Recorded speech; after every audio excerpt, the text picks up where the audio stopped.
తదుపరి మకర రాశి. మకర రాశి వారికి ఈ సంవత్సరము ఆదాయం 2, వ్యయం 8, రాజపూజ్యం 1, అవమానం 6.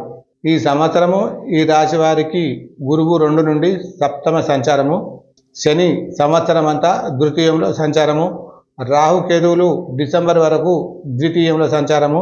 తద్వారా ఈ రాశి వారికి ఈ సంవత్సరము గురు శనులు అద్భుతమైన శుభ ఫలితాలు ఇస్తున్నారు. భార్యాభర్తలు ఆనందకరమైన జీవితం ఉంటుంది. మంచి ప్రణాళికతో ముందు చూపుతో స్థిరాస్తులు కొంటారు. వ్యవసాయ భూమి కొనాలని ప్రయత్నిస్తారు. గృహ నిర్మాణం చేస్తారు. మీ సంతానానికి వివాహం కొరకు చేసే ప్రయత్నాలు సఫలీకృతమవుతాయి. ప్రతి కార్యక్రమంలో విజయం సాధిస్తారు. ఆత్మస్థైర్యంతో మీ వాక్ చాతుర్యతతో సమాజంలో మంచి పేరు సంపాదిస్తారు. శని ప్రభావంతో మంచి ధనాదాయం ఉంటుంది. శ్రమకు తగ్గ ఫలితం లభిస్తుంది. వ్యాపారంలో మంచి లాభాలు ఉంటాయి. విదేశీ యోగం ఉంటుంది. రాహుకేతుల అవయోగం వలన దుష్టులతో అకారణంగా కొట్లాటలు జరగడం జరుగుతుంది. అనేక రకమైన ప్రమాదాలు ఉంటాయి. వాక్ చాతుర్యతలో బలహీనత ఏర్పడట, కుటుంబ కలతలు ఉంటాయి. గురు శనులు అనుకూలంగా ఉండడం వలన ఎక్కువగా దుష్ఫలితాలు ఉండవు. కేంద్ర రాష్ట్ర ప్రభుత్వ ఉద్యోగులకు మహోన్నత కాలంగా ఉంటుంది. ప్రభుత్వంచే మరియు అధికారులచే మంచి సఖ్యత ఉంటుందని చెప్పవచ్చును. ఉద్యోగంలో అనుకున్న చోటుకి బదిలీలు అవుతాయి. ప్రమోషన్ వస్తుంది. ప్రైవేట్ రంగంలో ఉన్నవారికి మాత్రం ఆత్మస్థైర్యం కలుగుతుంది. మంచి శాలరీ పెరిగే అవకాశం ఉంటుందని చెప్పవచ్చును. ఉద్యోగం లేని వారికి ఉద్యోగం ప్రాప్తి కలుగుతుంది. ఈ సంవత్సరం రాజకీయ నాయకులకు చాలా బాగుంది. గురు శనులు అనుకూలంగా ఉన్నందున ప్రతి విషయంలోనూ అనుకూలంగా ఉంటుంది. ప్రజలలో మంచి పేరు ప్రఖ్యాతులు ఉంటాయి. సాంఘికంగా సామాజికంగా సేవా కార్యక్రమంలో పాల్గొనడం వలన ప్రజలచే అవినాభావ సంబంధం అద్భుతంగా ఉంటుందని చెప్పవచ్చును. ఎన్నికల యందు తప్పకుండా విజయం సాధిస్తారు. శత్రువులు మిత్రులుగా మారే అవకాశాలు ఉన్నాయి. ఈ సంవత్సరము కళాకారులకు మంచి యోగదాయకంగా ఉందని చెప్పవచ్చును. టీవీ సినీ రంగాల వారికి, గాయకులకు, నటీ నటులకు, దర్శకులకు, టెక్నీషియన్లకు మంచి అవకాశాలు ఉంటాయి. ప్రభుత్వము మరియు ప్రైవేట్ సంస్థల నుండి రివార్డులు అందుకుంటారు.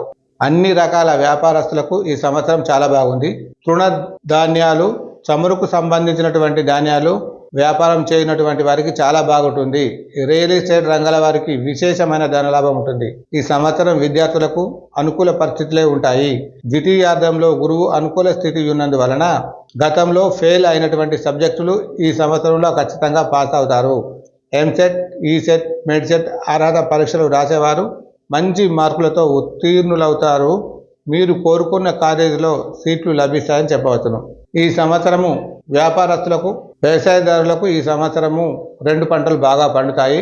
రొయ్యల చేపల వారికి చాలా లాభాలు ఉంటాయని చెప్పవచ్చును. దిగుమతి బాగా ఉన్నందున అప్పులు సకాలంలో తీర్చగలుగుతారు. ఈ సంవత్సరము స్త్రీలకు మహోన్నత కాలంగా ఉంటుందని చెప్పవచ్చును. ఆత్మస్థైర్యంతో, వాక్ చాతుర్యతతో, ప్రణాళికబద్ధమైనటువంటి విషయాల్లో అనుకూల పరిస్థితులు ఉంటాయి. శుభకార్యాలు పూర్తి చేస్తారు.